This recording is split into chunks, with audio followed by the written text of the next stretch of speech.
तो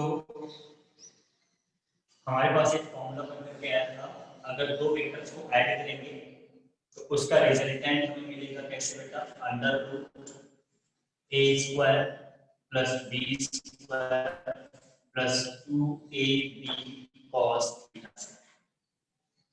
ठीक है, this was the formula to obtain the magnitude and direction के लिए हमने आपको बताया था alpha equals to tan inverse b sin theta upon a plus b cos theta. तो ये दो फॉर्मूले थे, पहला फॉर्मूला था मैग्नीट्यूड ऑब्टेन करने के लिए और दूसरा फॉर्मूला था डायरेक्शन ऑब्टेन करने के लिए। क्या क्लास में कोई ऐसा है जिसकी आज फर्स्ट क्लास है?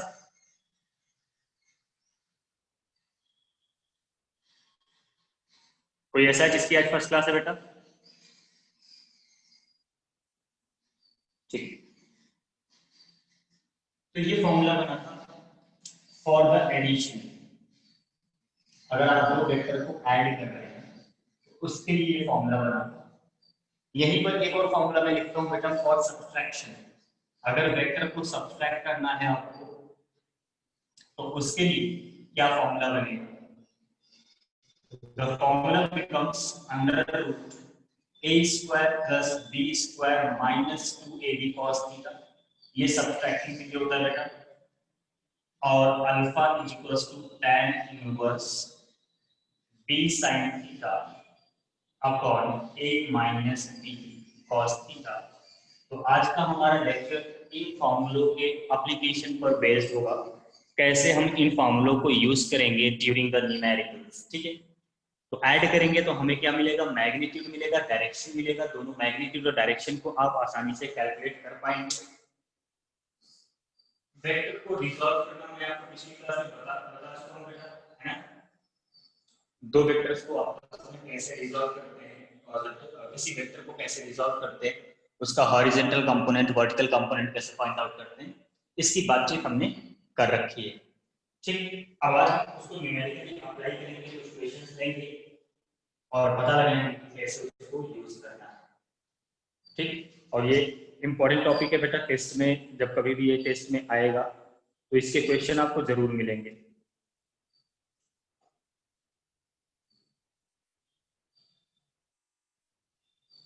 चलिए, फॉर्मूला आपके पास नोटेड है, फॉर्मूला आपके पास अवेलेबल है बेटा, एंड मैं पहला क्वेश्चन लेने वाला हूं।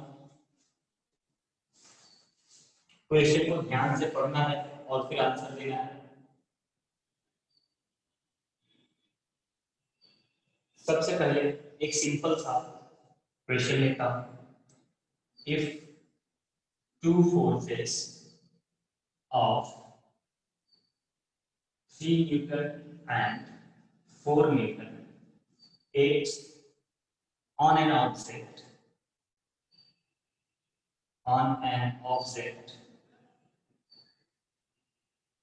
find out their resultant। उनका रिजल्टेंट आपको बताना है। if angle between them is, सबसे पहला बेटा 0 डिग्री, दूसरा 90 डिग्री, तीसरा 60 डिग्री एंड चौथा 180 डिग्री। चलो फटाफट आंसर बताओ। बेसिक सा क्वेश्चन है, डायरेक्ट फॉर्मूला बेस्ड। ठीक है, बेसिक सा क्वेश्चन है बेटा, फॉर्मूला बेस्ड क्वेश्चन है। आप जल्दी से इसका आंसर दीजिए।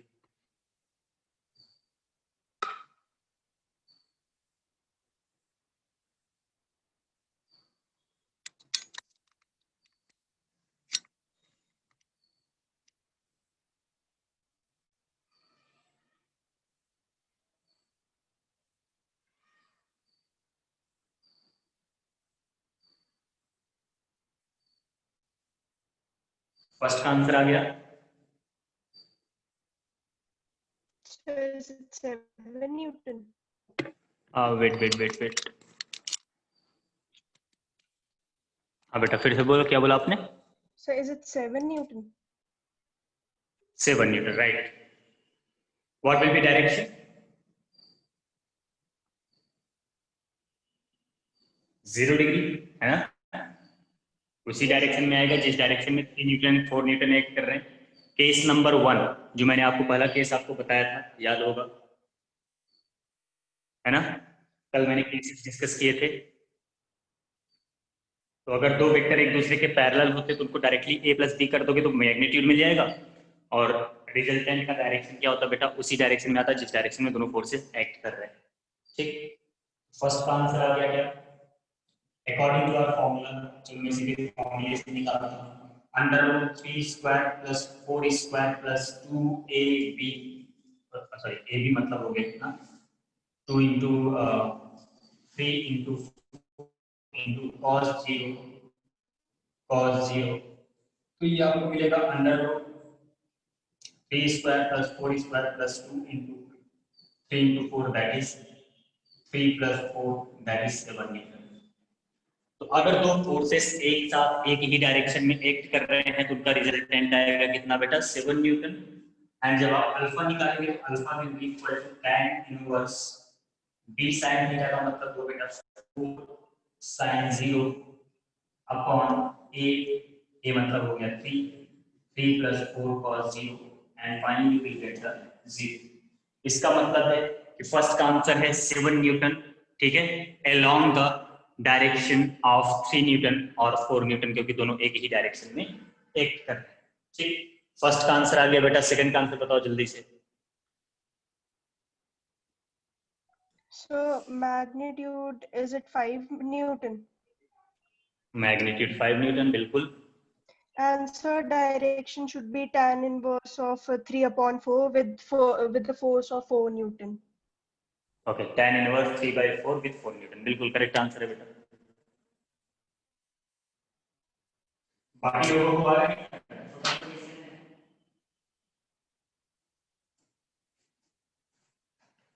जब हम सेकंड पार्ट को सॉल्व करेंगे बेटा 90 डिग्री, तो जब दो फोर्सेस 90 डिग्री पर एक्ट करेंगे मतलब सिचुएशन कुछ ऐसी है, एक ये रहा 3 न्यूटन और एक ये रहा 4 न्यूटन, ठीक है। तो इसका रिजल्टेंट इन दोनों के बीच का एंगल कितना है बेटा, 90 डिग्री, ऐसा क्वेश्चन में बोला गया है। तो आप लिखोगे resultant is equal to under root 3 square plus 4 square, क्योंकि दो वेक्टर अगर परपेंडिकुलर होते हैं तो उनका रिजल्टेंट आता है under root a square plus b square. So you will get resultant as 5 newton, ठीक है। 3 न्यूटन और 4 न्यूटन का फोर्स लगा तो रिजल्टेंट कितना मिला बेटा, 5 न्यूटन। अगर आप इस डायग्राम को कंप्लीट करेंगे तो this is going to be the resultant which is 5 newton, और ये एंगल बना रहा थीटा। मैं यहां पर एंगल निकाल रहा हूं 3 न्यूटन से बेटा, 3 न्यूटन के साथ कितना एंगल बन रहा है, तो tan theta is equal to perpendicular upon base लगाओगे 4/3, theta is equal to tan inverse 4/3, ये आएगा बेटा कितना, 53 डिग्री। अगर आपको ट्रिग्नोमेट्री वाली क्लास में थे तो आपको याद होगा। बेटा कुछ बोला आपने? Sir, your voice is cracking in between. Voice में प्रॉब्लम सिर्फ आपको आ रही है, सबको आ रही है? आ रही है। एक्चुअली आपकी भी वॉइस क्रैक कर रही है। देखो थोड़ा सा नेटवर्क इशू होगा, वो सही हो जाएगा, मेरी तरफ से तो डन है।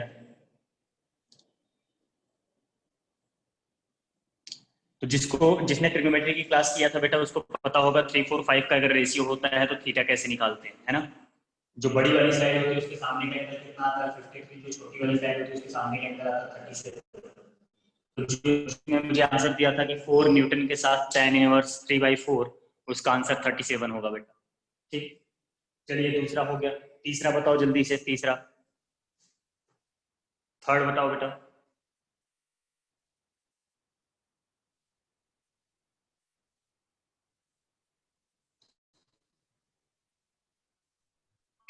So is the magnitude 37? बेटा आपकी आवाज ना क्रैक कर रही है।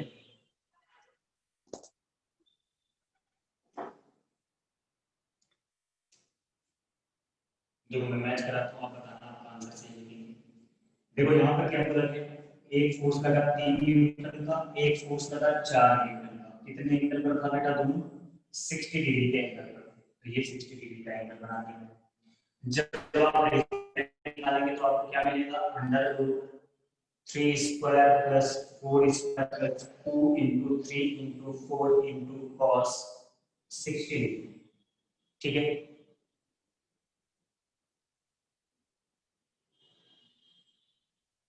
ओके।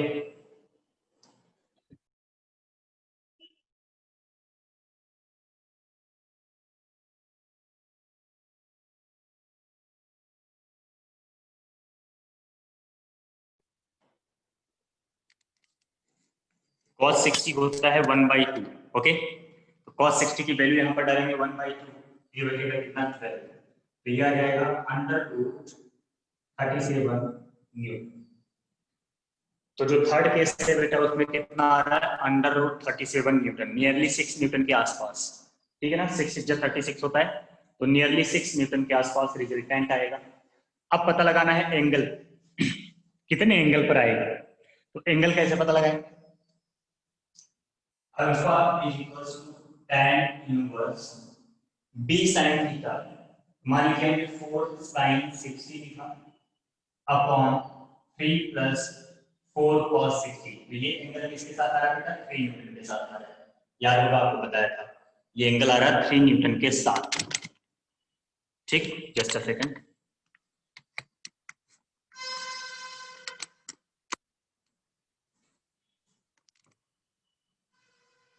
ठीक है, तो आप इसको already tan inverse 4 into root 3/2 upon 3 plus 4 into 1/2, you will get the answer as tan inverse 2 root 3 upon 5. This is the angle with the 3 Newton. बोलो बेटा समझ आ रहा है, सीधे फॉर्मूला पे से सिर्फ अभी मैं आपको बता रहा हूँ कि फॉर्मूला कैसे यूज करना है। समझ आया? Yes sir. Yes, sir. ठीक है, लास्ट वाला आप कर लेंगे।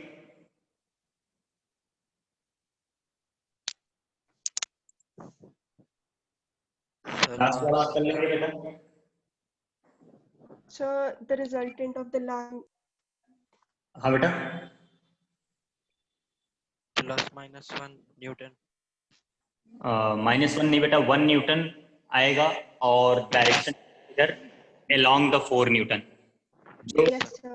ग्रेटेस्ट होगा उसके डायरेक्शन में रिजल्टेंट आएगा। तो along 4 Newton, resultant 1 Newton along 4 Newton. ठीक है, चलिए अगला क्वेश्चन लिखता हूँ। अब आपको अपने दिमाग को यूज करना है।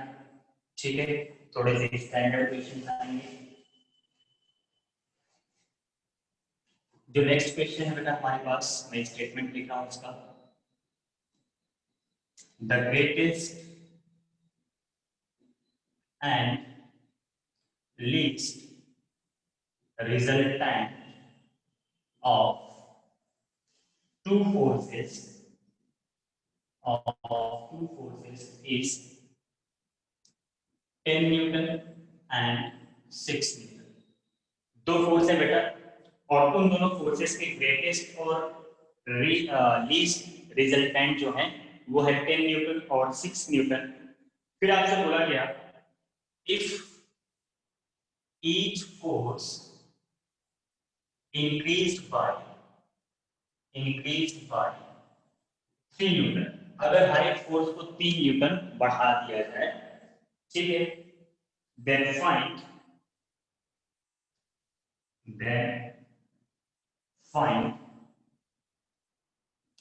their resultant when they act at 90 degree with each। Question समझ में आया बेटा?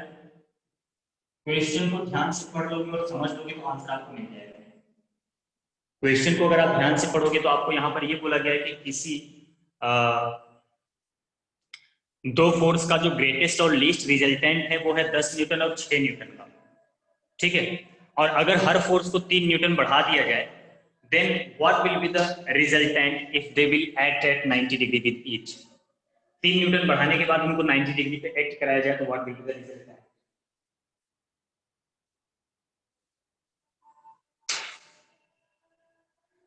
सॉल्व करो बेटा।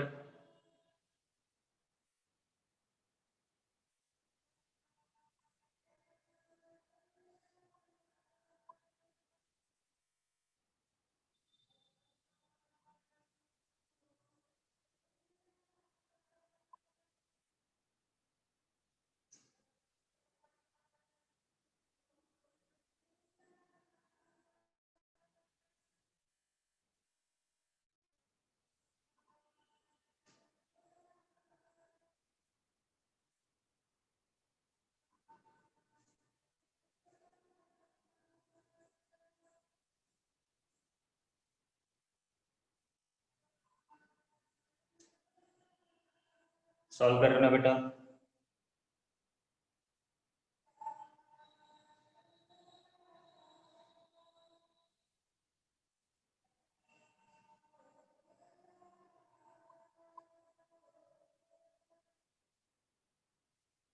सॉल्व कर रहे हो? बताऊं?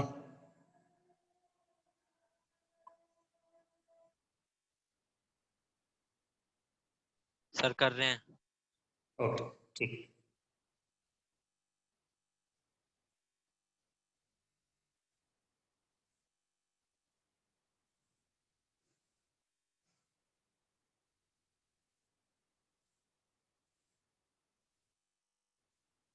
क्वेश्चन को ध्यान से पढ़ो, देखो आपको क्या गिवन है वहां पर।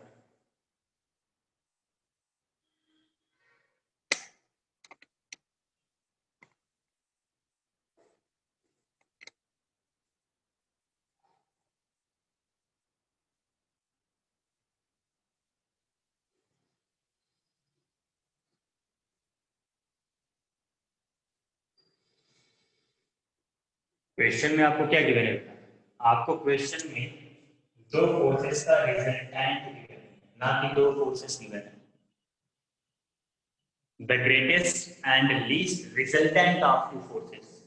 आपको आइडिया नहीं है कि वो दोनों फोर्सेस कितने हैं, तो पहले फाइंड आउट है what are that two forces, पहले उसको फाइंड आउट करिए। Excuse me, sir. हाँ बेटा बोलो। Sir, is the resultant of the new force, मतलब जो 3 को ऐड करके आई है, is it root 146? रूट 146, एक सेकेंड।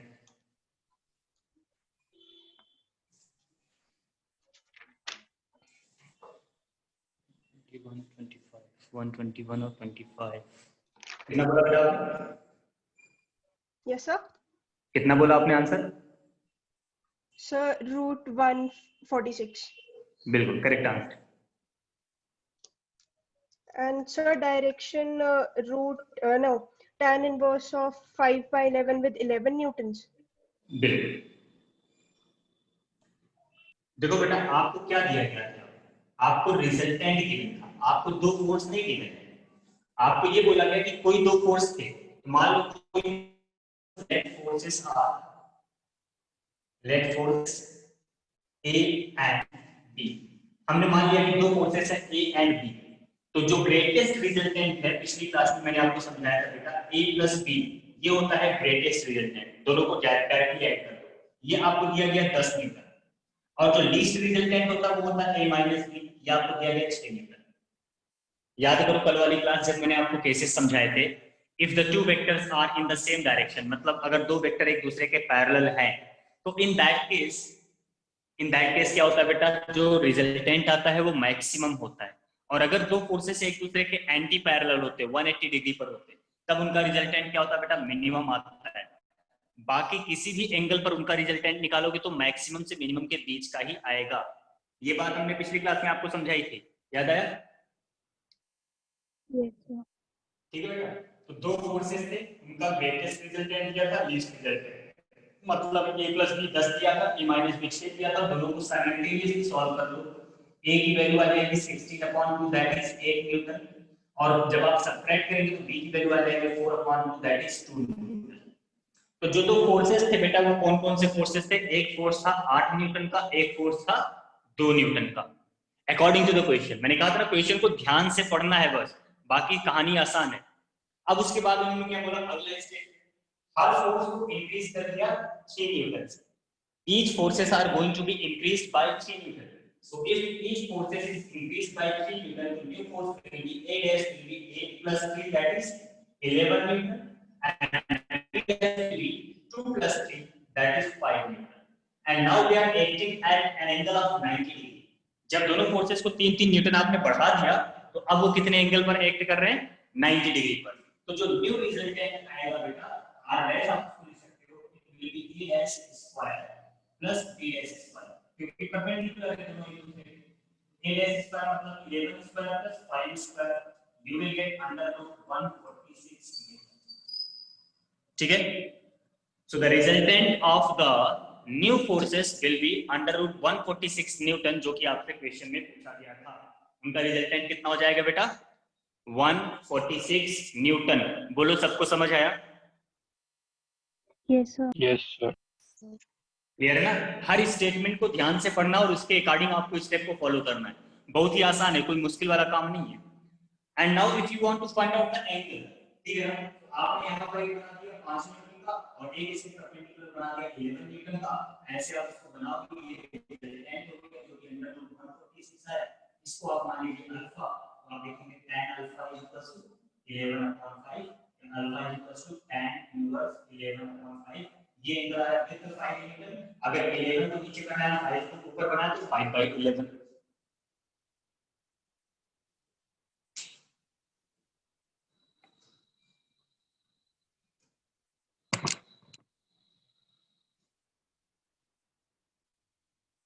ठीक,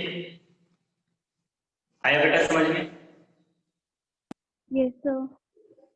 किसी को कोई दिक्कत नहीं ना बेटा? कोई भी दिक्कत हो बोल देना, पूछ लेना। अभी आपकी शुरुआत है, स्टार्टिंग है, तो नो प्रॉब्लम, नो इशू। कोई भी छोटी से छोटी बात अगर आपको नहीं समझ में आती है आप पूछ सकते हैं, शर्माना बिल्कुल मत बेटा, ठीक है? इस बात को याद रखना, आज अगर यहाँ क्लास में शर्माओगे ना तो रिजल्ट आने के बाद पूरी दुनिया के सामने शर्माओगे। डिसाइड कर लो किसके सामने शर्माना अच्छा है।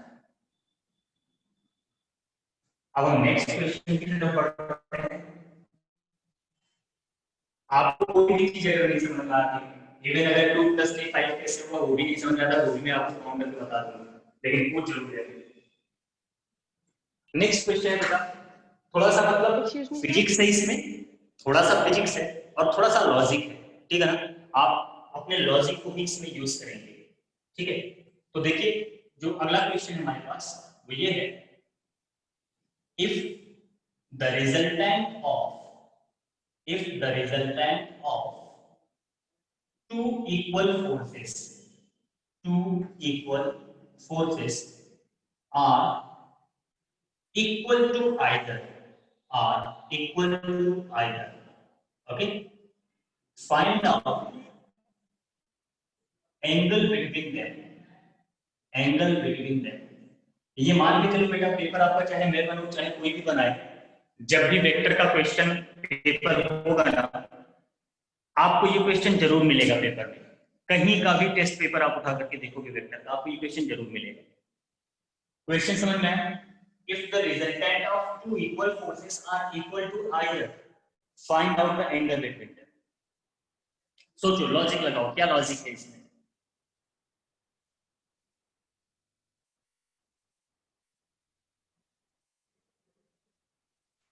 So A is equals to B is equals to R. Yes, A equals to B equals to R, बिल्कुल बेटा। मतलब दोनों फोर्सेस भी बराबर हैं और उतना ही, जैसे मान लो 10 न्यूटन के दो फोर्स लगाए आपने और रिजल्टेंट भी आपको 10 न्यूटन मिल गया। The resultant of two equal forces are equal to either, मतलब दो बराबर के फोर्सेस लग रहे थे, 10 न्यूटन के दो फोर्स लग रहे थे किसी एक ऑब्जेक्ट पर, और जो रिजल्टेंट आया वो भी 10 न्यूटन आ गया, तो उनके बीच का एंगल क्या था? Very simple, you can solve it.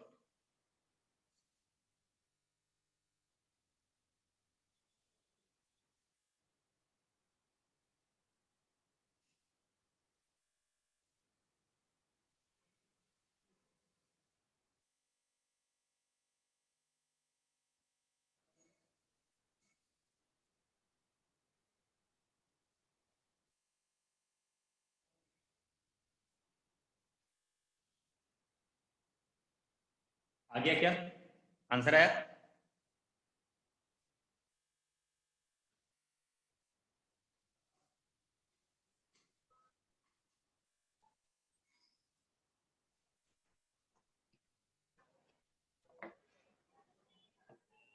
बेटा बाकी लोगों को समझ में आ रहा है ना?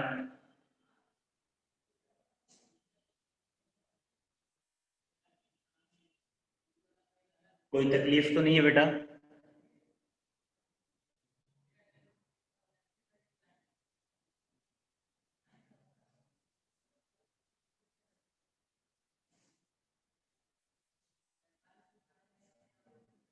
सर 120 है ना?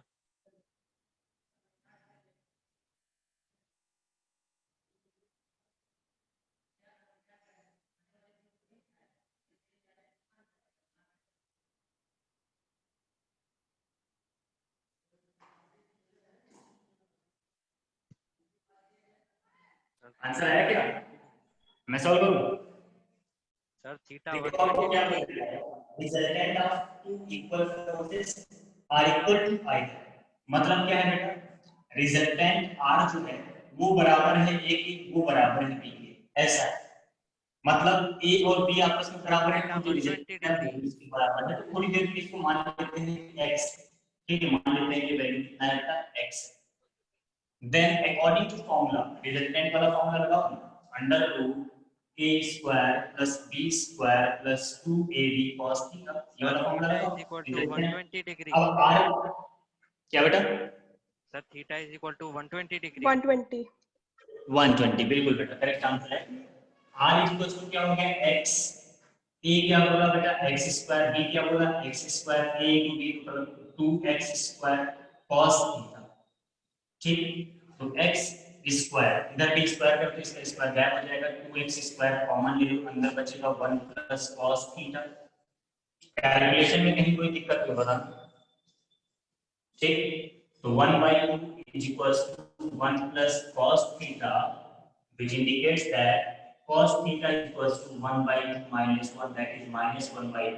तो cos theta की वैल्यू minus 1/2 कहाँ होती है बेटा, जब थीटा 120 डिग्री हो।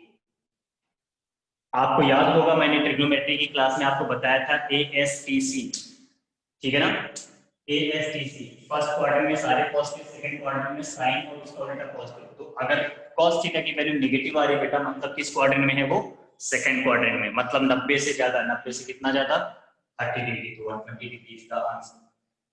-1/2 होता है 130, इसको याद रखो, आप लोगों के लिए ज्यादा आसान होगा, कुछ स्पेसिफिक वैल्यूज ही आती है, उसको याद रखना चाहिए, ठीक है।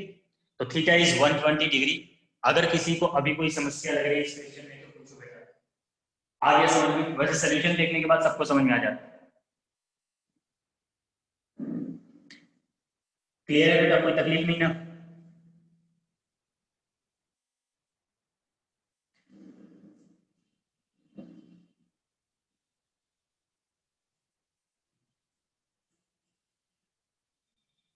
बेटा समझ आ गया? Yes, sir. Yes, sir. अगला, अगला क्वेश्चन,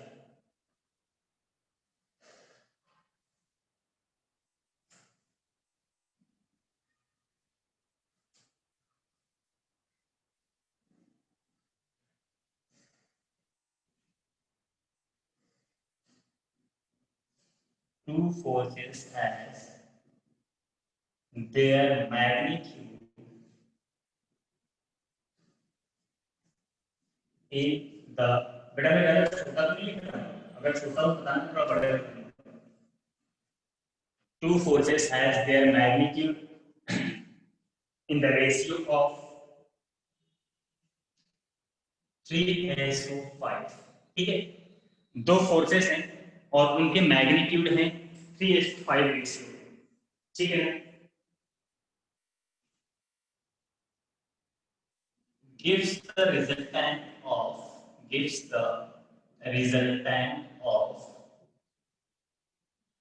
25 न्यूटन। तो दो फोर्सेस हैं, उनके मैग्नीट्यूड का रेशियो है 3:5, तो उनका रिजल्टेंट आता है 25 न्यूटन। 35 25 में इसको 28 का कैलकुलेशन आसान हो जाएगा, 28 न्यूटन, ठीक है ना। अब आपको ये बताना है,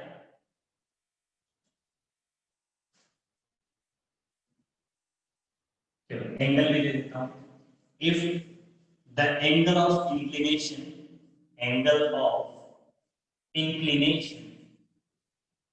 is 60 degree, find out each force। ये क्वेश्चन है, दो फोर्सेस के मैग्नीट्यूड का रेशियो आपको गिवन है 3:5 और उनका रिजल्टेंट आता है 28 न्यूटन, जब उनके बीच का एंगल 60 डिग्री है। तो आपको बताना है कि दोनों फोर्सेस कितने हैं।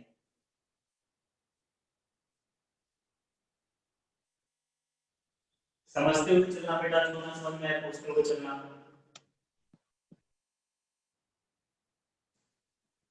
निखिल कुछ बोल रहे थे क्या?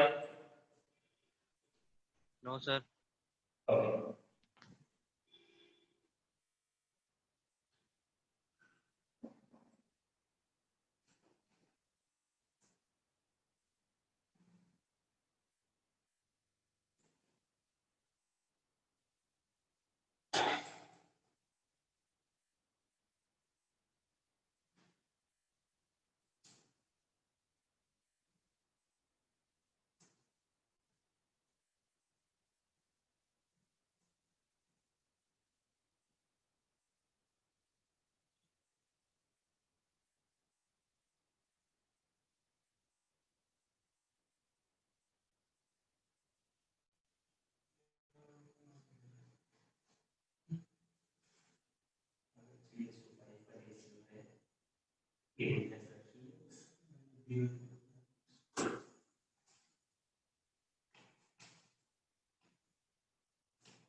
आया बेटा?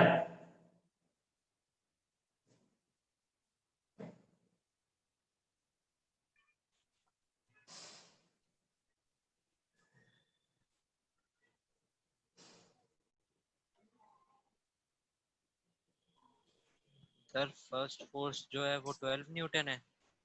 क्या बेटा? सर जो फर्स्ट फोर्स होगी वो 12 न्यूटन है। ओके, और दूसरा? Sir 20। 20 Newton. Okay good, 12 Newton and 20 Newton. क्या सबका आया बेटा?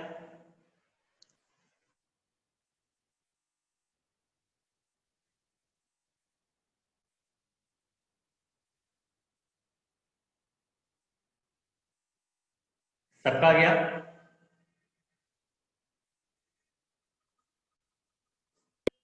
Yes. देखो बेटा बहुत सिंपल सा है ये।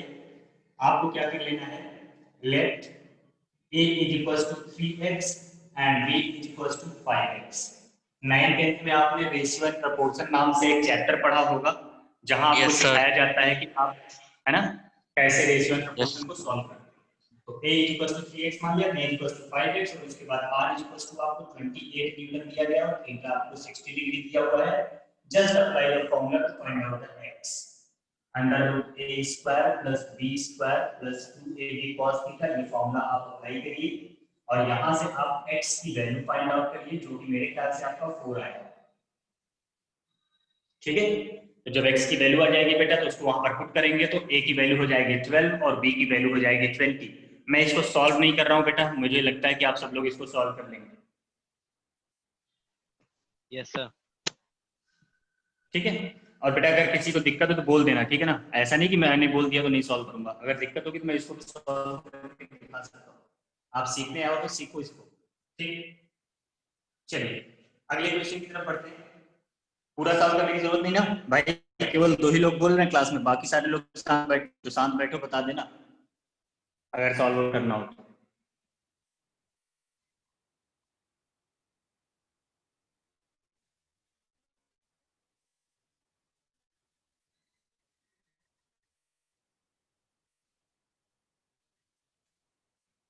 चलिए अगले क्वेश्चन की तरफ बढ़ते हैं।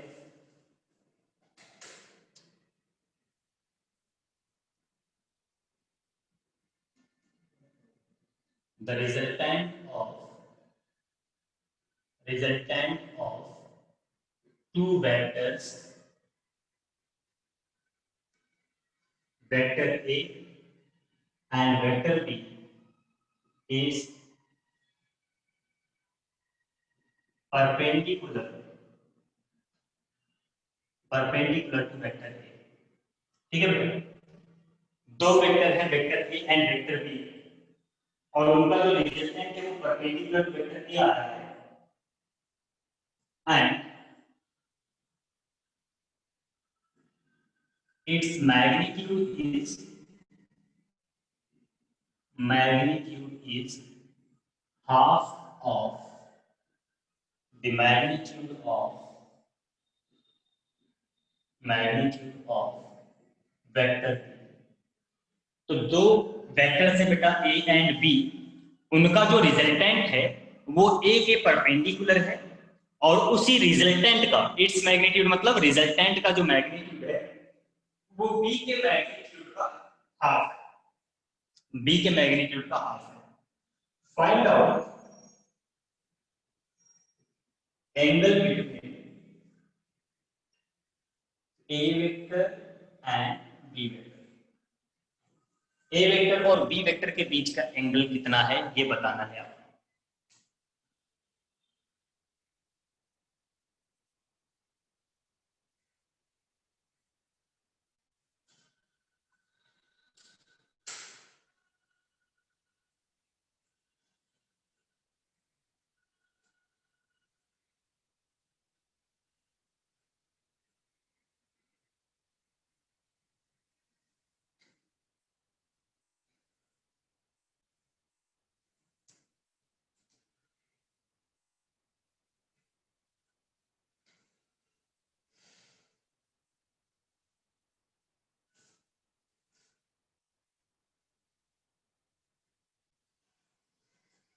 Excuse me, sir.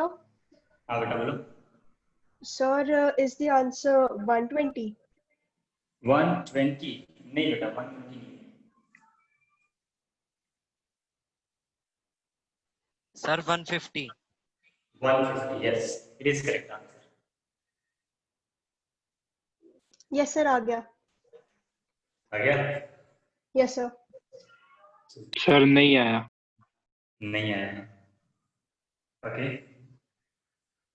जो स्टेटमेंट में बोला जाए उस स्टेटमेंट को ध्यान से पढ़ो, उसके बाद चाहे आप फॉर्मूला अप्लाई करो या फिर आपकी मर्जी, आप डायग्राम के अप्रोच करो।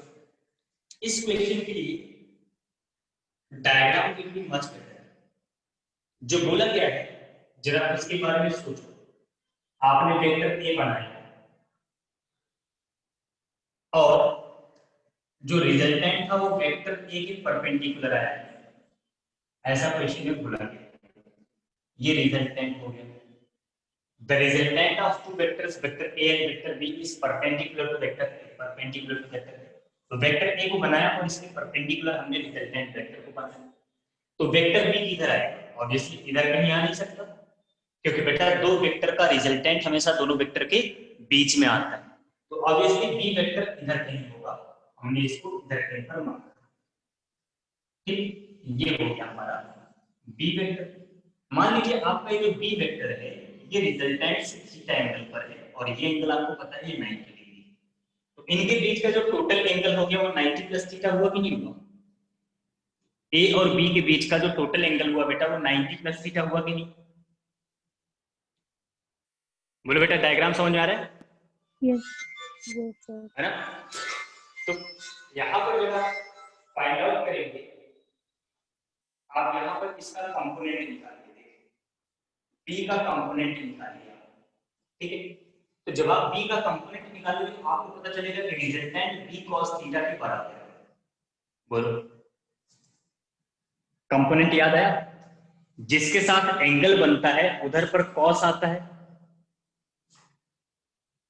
जिसके साथ एंगल बनता है उधर पर cos आता है, याद आया ना? Yes sir. तो बेटा जो रिजल्टेंट का मैग्नीट्यूड है वो b cos थीटा के बराबर है। तो रिजल्टेंट बोला गया कि b बाय 2 के इक्वल है, तो b cos थीटा, तो cos थीटा आ गया बेटा 1/2। अब cos थीटा 1/2 है, थीटा कितना हो गया 60 डिग्री। तो a और b के बीच का एंगल कितना हो गया बेटा 90 प्लस 60। बोलो समझ आया?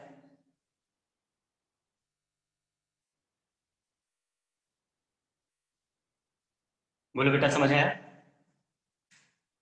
Yes, sir. So finally the angle between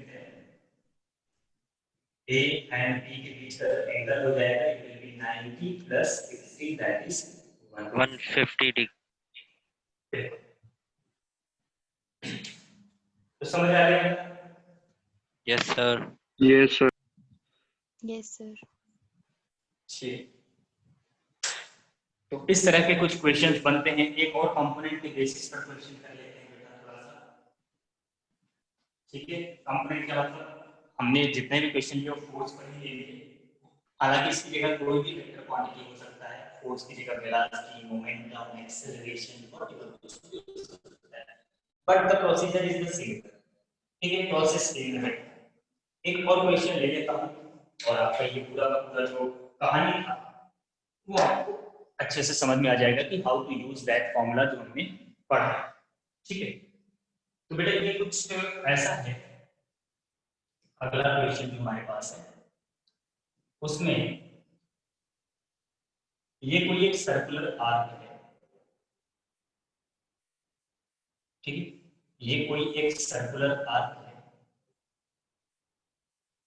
क्या हुआ भाई, टाइम हो गया क्या? लोग भगना शुरू कर दिए? कौन कौन गया? ओके, चलिए ये हो गया।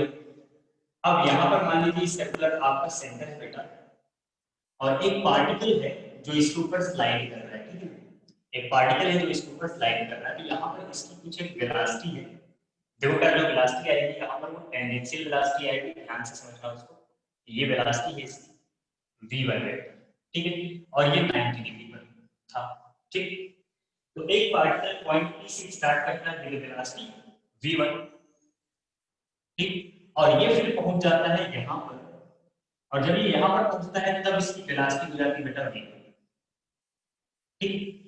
तो एक पार्टिकल मान लीजिए पॉइंट पी है, पॉइंट पी से स्टार्ट करता है, तो पी से स्लाइड करता हुआ क्यू तक जाता है, तो उसकी वेलोसिटी हो जाती है v1 से कितना बेटा v2।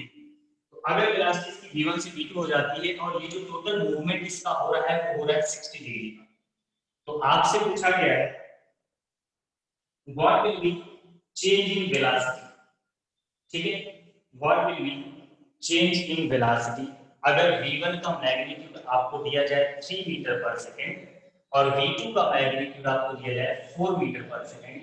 आपसे पूछा गया फाइंड आउट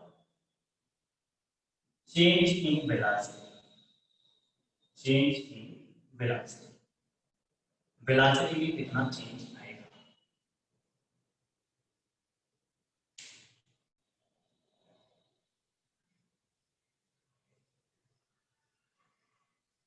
क्वेश्चन समझ में आ गया ना? Yes, sir.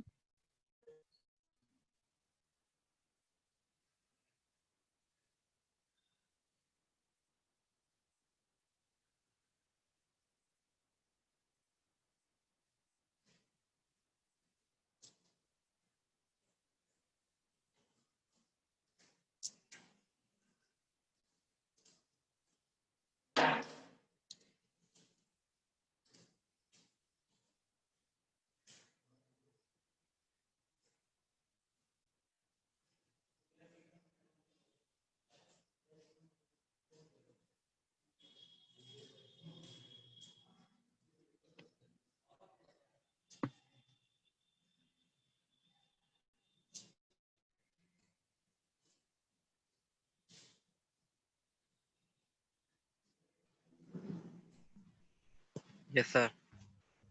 कितना है? सर ये वाला जो आपने अभी बताया ये बता दो फिर से एक बार। कौन सा वाला? सर यही जिसमें आपने चेंज बताया।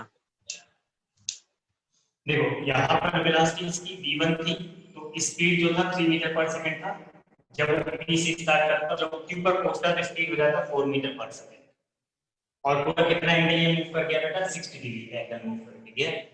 पूछा गया चेंज इन वेलोसिटी बताओ।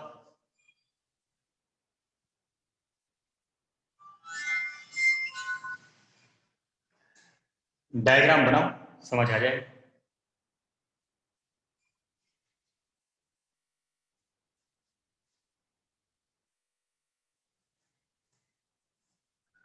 एक्सक्यूज मी सर, हाँ, सर डायरेक्शन कैसे फाइंड आउट करेंगे इसमें?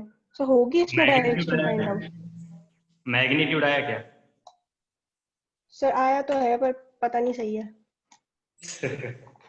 फिर भी बताओ चलो कितना है। सर √13। सही है। तो अगर आपको इतना समझ में आ गया, अगर आपको इतना समझ में आ गया कि चेंज इन वेलोसिटी √13 होगा, तो एंगल भी निकाल लोगे, फॉर्मूला याद करो बेटा। देखो चेंज इन वेलोसिटी का मतलब अगर मैं यहाँ पर लिखता हूँ डेल्टा v, तो डेल्टा v को आप लिखोगे v2 माइनस v1 वेक्टर, तो दिस इज द सबट्रैक्शन आप लिखोगे, राइट। चेंज का मतलब क्या हुआ? सब्ट्रैक्शन, है कि नहीं? Yes. Yes sir. तो सब्ट्रैक्शन वाला जो रिजल्टेंट का फॉर्मूला था देखो क्या था बेटा, डेल्टा v का magnitude under root v1 square plus v2 square minus 2v1 v2 cos theta. समझ आई बात? अगर आप इस v1 को उठाकर यहाँ पर ऐसे शिफ्ट कर देंगे तो इनके बीच का एंगल कितना रहेगा बेटा? 60 डिग्री रहेगा। तो बस वैल्यू को पुट करिए, क्या मिला आपको? Under root 3 square plus 4 square minus 2 into 3 into 4 into 1/2 और 61/2 2 से 2 कैंसिल हो गया बेटा, under root 25 minus 12 under root 13 metre per second. This is the change in velocity. अब आपने बोला कि डायरेक्शन कैसे निकालेंगे, तो डायरेक्शन देखो बेटा कैसे निकालते हैं, alpha equals to tan inverse v2 sin theta upon v1 minus v2 cos theta. ये V1 के साथ एंगल हो गया, थोड़ा बोर्ड से बाहर जा रहा था एक सेकंड।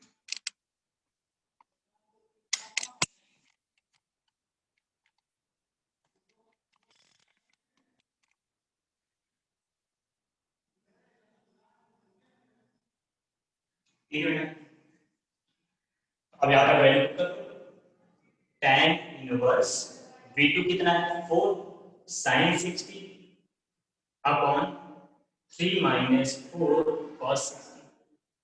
तो यह रहेगा कितना बेटा tan inverse 4 into root 3 by 2 upon 3 minus 2. So the answer is tan inverse 2 root 3 with V1. बोलो आया समझ? आया बेटा समझ में? Yes, sir. Yes, sir. Okay, good. So this is how you are going to add the vectors. ठीक है, इसके कुछ दो चार क्वेश्चन मैं अभी आपको ग्रुप में डालता हूँ थोड़ी देर में, उसको आपको सॉल्व करना है बेटा। तो addition and subtraction of vector आपको अच्छे से समझ में आ गया कि कैसे दो वेक्टर्स को ऐड या सब्ट्रैक्ट करते हैं। ठीक, अब हमारा जो अगला टॉपिक होने वाला है, अगला टॉपिक हमारा होगा unit vector and rectangular component of